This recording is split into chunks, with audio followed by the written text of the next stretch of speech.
Pour répondre à une question de dissertation critique, plusieurs types de plans s'offrent à vous. Cependant, afin de vous faciliter la tâche, j'en ai retenu trois que je vais tenter de démystifier dans cette présentation. D'abord, il y a deux catégories de plans qui vous permettront de démêler vos idées et de les organiser à l'intérieur de paragraphes complexes qui se suivent de manière logique et cohérente. Il y a les plans démonstratifs et les plans par confrontation. Les plans démonstratifs se déclinent en plans par accumulation et en plans analytiques. La catégorie des plans par confrontation comprend le plan comparatif, le plan analogique et le plan dialectique. Toutefois, nous laisserons de côté les plans analytiques et analogiques qui se prêtent un peu moins bien au travail que vous aurez à faire.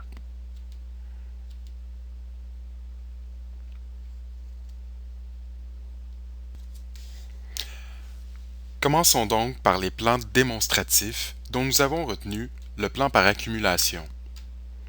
Nous travaillerons avec l'exemple de question suivant. Peut-on soutenir que dans l'extrait proposé, c'est la générosité qui domine?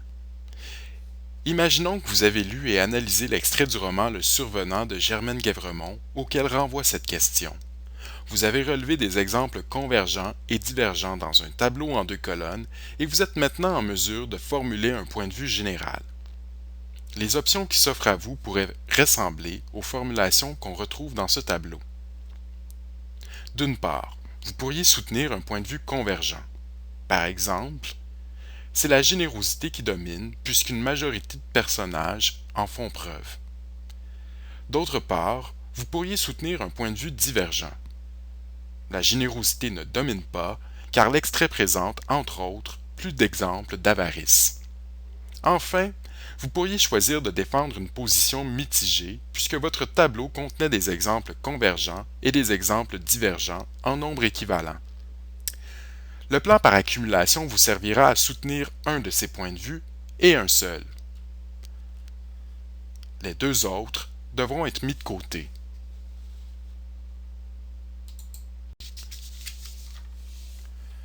Pourquoi? Parce que les trois paragraphes d'un plan par accumulation soutiennent tous le même point de vue. Ils vont tous dans le même sens. Même si d'autres arguments auraient pu soutenir le point de vue opposé, ceux-ci sont mis de côté.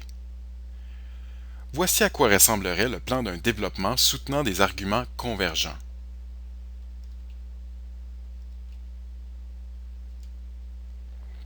Voici à quoi ressemblerait le plan d'un développement soutenant des arguments divergents.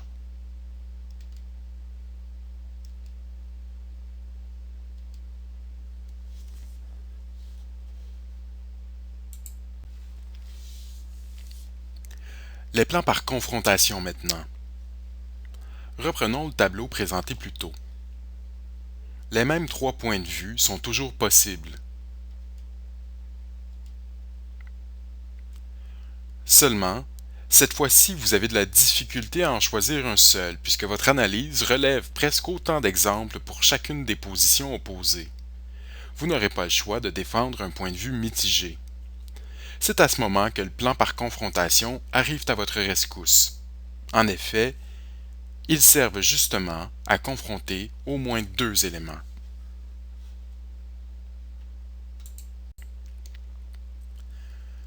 Voyons comment il procède.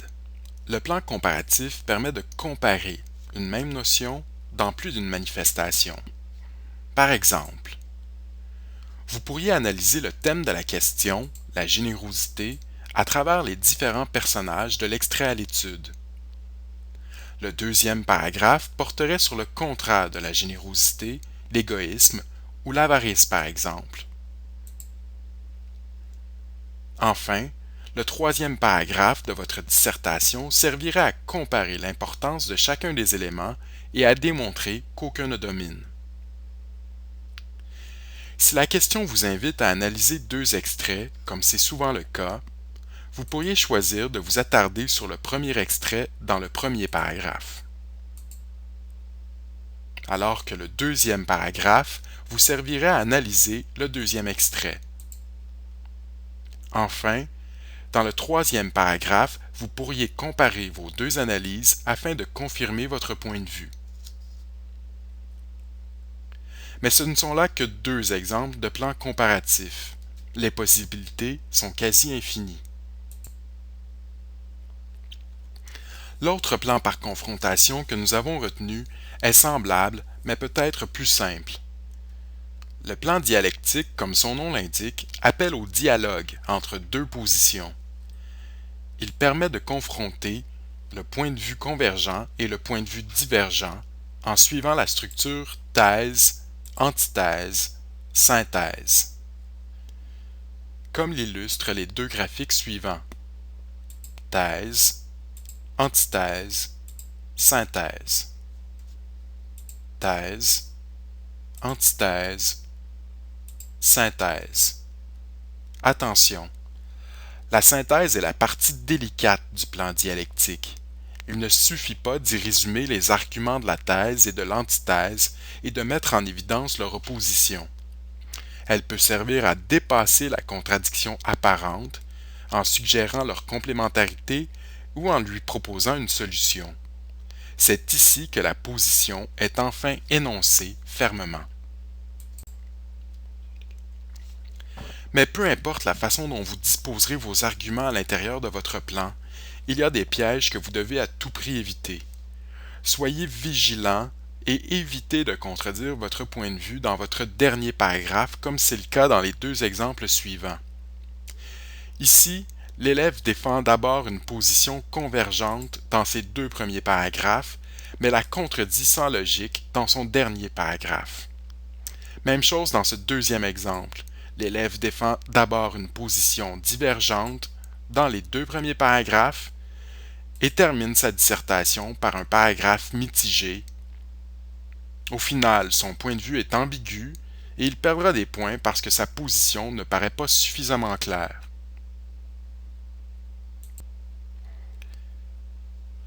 Si vous avez de la difficulté à départager les convergences et les divergences, ou que vous n'avez pas suffisamment des unes et des autres pour construire un plan par accumulation, vous pouvez toujours opter pour ces structures qui sont aussi tolérées.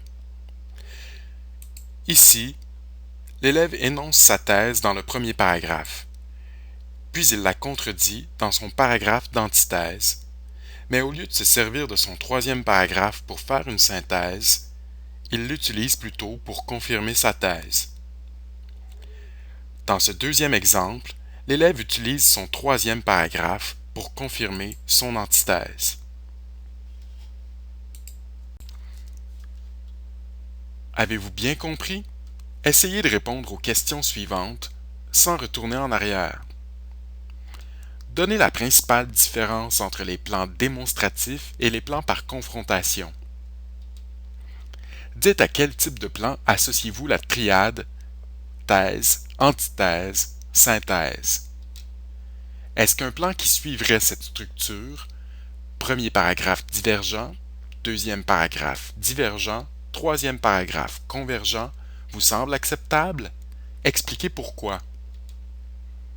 Nommez les types de plans qui vous permettraient de défendre un point de vue mitigé. Enfin, pensez-vous qu'il serait possible d'amalgamer le plan par accumulation et le plan comparatif? Décrivez le contenu de chacun des trois paragraphes. Surtout, ne paniquez pas. Il existe sûrement autant de manières d'organiser ces idées dans un plan qu'il y a de possibilités de questions multipliées par le nombre d'élèves qui y répondent. Il s'agit seulement d'organiser ces idées de manière logique et cohérente. Donc maintenant, à vous de jouer. Quel type de plan allez-vous choisir?